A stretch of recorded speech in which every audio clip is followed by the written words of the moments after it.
Reuille-Dupont.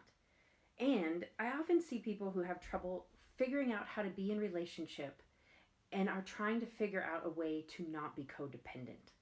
So many people use the word codependent when they come into treatment and trying to figure out how to have a healthy relationship. I don't want to be codependent.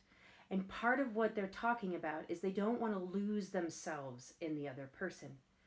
And in a healthy relationship, we have a you and a me, and together we create a we, so that we're actually greater than the sum of our two parts.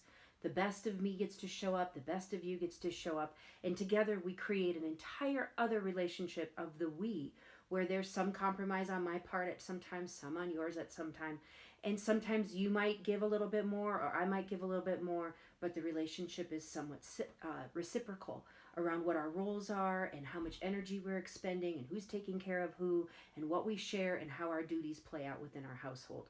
And that's all different depending on culture. However, many people are in relationship where they feel like in order for me to be in a healthy relationship with you, I must lose myself and become the other half to you, and you are my other half.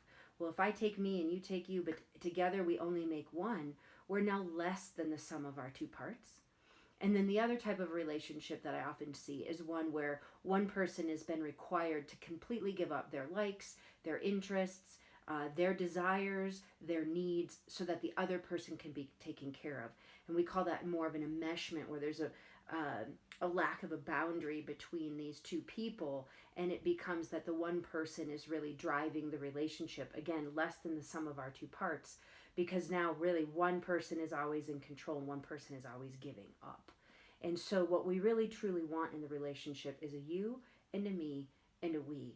We want to be able to talk about who I am, know where my boundaries are. Where do I end and you begin? Where is the we that we have created?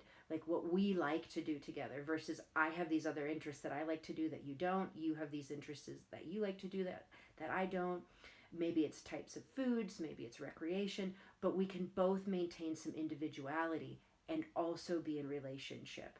Neither one of us have to give up our full selves in order to become a partner. That's a healthy relationship where we can say, I'm responsible for my half of the relationship, you're responsible for yours. Neither one of us becomes overly responsible for the entire relationship. Great. I'm glad it was helpful. I see a lot of people with this issue. If it wasn't, that's okay too. Maybe it's not something that you needed support with right now. If you'd like to see more of these types of videos, please subscribe to my channel and pass it along if you think it would be helpful for somebody in your circle.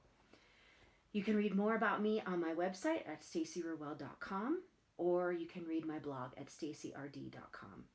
Thank you for watching.